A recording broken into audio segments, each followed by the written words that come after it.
Selamat petang, salam sejahtera. Ini satu kejutan besar daripada SPRM.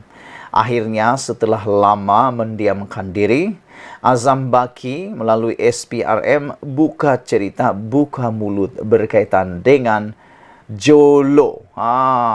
Kita semua tentunya sedang menunggu-nunggu berita dan pendedahan daripada SPRM berkaitan dengan Jolo. Saya secara pribadi, saya mau cepat-cepat Jolo ini ditangkap di Malaysia, dipenjarakan di Malaysia dan juga dikenakan hukuman dan paling bagus disita, diambil semula uang Malaysia yang telah disakau oleh Jolo.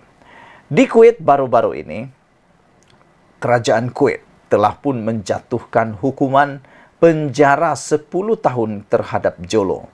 Walaupun Jolo tidak berada di sana, tidak hadir diri dalam perbicaraan itu, tetapi kerajaan Kuwait telah pun mengambil keputusan memenjarakan Jolo atas kesalahan jenayah dan dipenjarakan 10 tahun.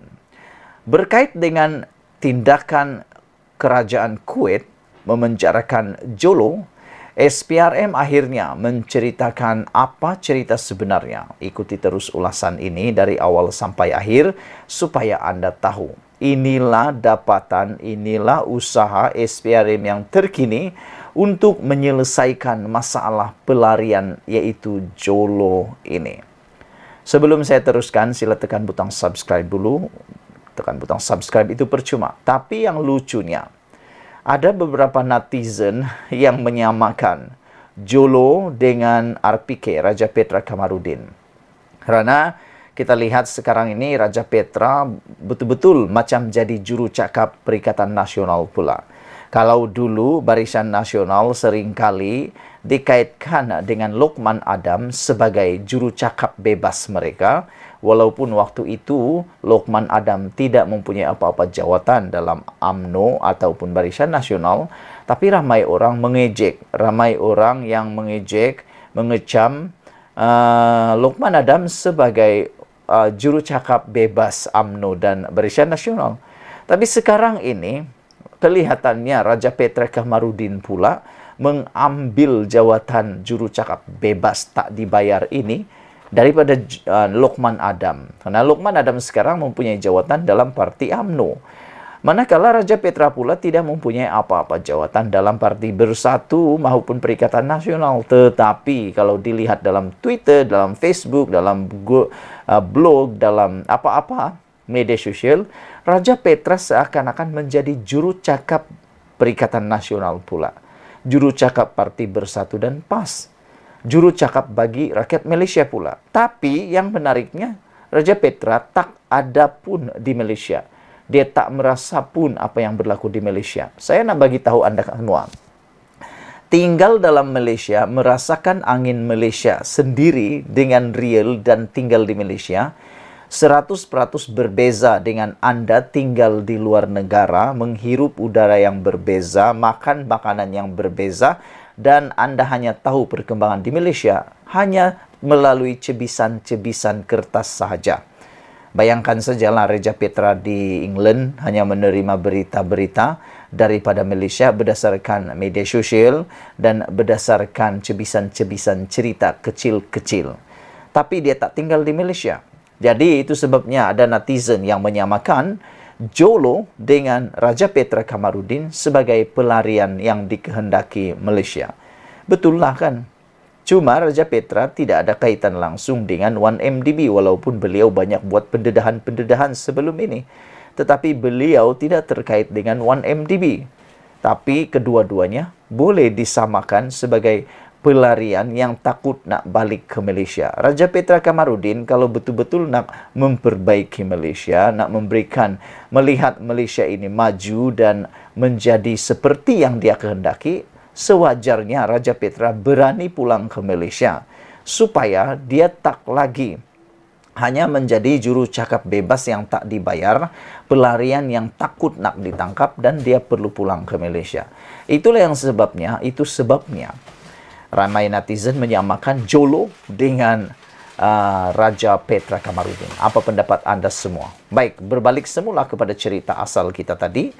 Azam Baki menyatakan SPRM, kerjasama SPRM, bantu usaha Kuwait sabitkan Jolo. Rupa-rupanya Jolo dipenjarakan di Kuwait itu adalah juga hasil usaha kerjasama kerajaan Kuwait dan SPRM. Kalau anda kata SPRM tidak bertindak, kalau anda menuduh SPRM sebagai hanya berdiam diri dan tidak melakukan apa-apa, rupa-rupanya anda sudah membuat satu penilaian yang salah.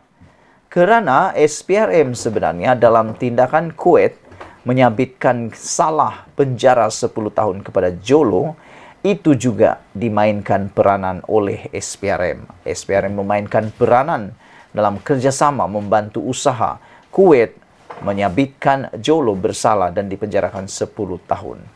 SPRM menafikan dakwaan bahawa pihaknya tidak bekerja sama dengan usaha Kuwait untuk membantu pendakwaan terhadap jenayah berkaitan 1MDB di negara itu. Malah, Pesuruhjaya SPRM Azam Baki memberitahu Malaysia kini bahawa mereka telah bekerja sama dengan pihak berkuasa Kuwait sejak 2020 dan terbuka untuk terus berbuat demikian. Kerjasama ini penting dalam membantu Kuwait membuat sabitan terhadap ahli perniagaan Low Tiak Jo dan 4 individu lagi untuk pertuduhan pengubahan wang haram. Siasatan masih dijalankan oleh bahagian pencegahan pengubahan wang haram SPRM untuk mendapatkan semula hasil haram tersebut, kata Azam Baki.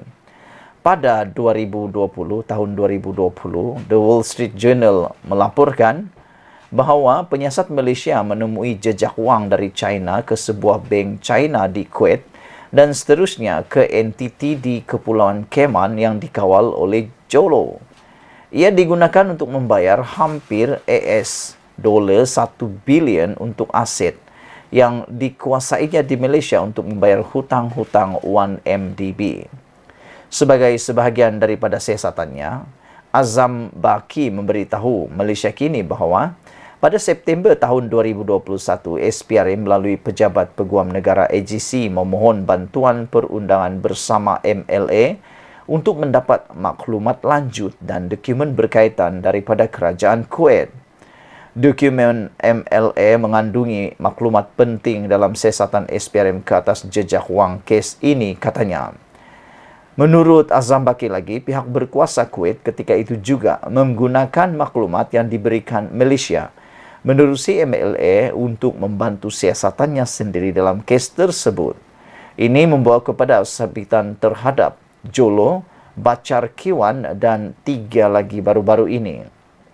Pada Rabu lalu, Akhbar Kuwait Al-Qabas melaporkan seorang syekh bersama rakan kongsinya dan 2 warga asing telah dijatuhkan hukuman penjara 10 tahun, manakala seorang peguam dijatuhkan hukuman 7 tahun atas tuduhan pengubahan wang haram melibatkan dana Malaysia itu.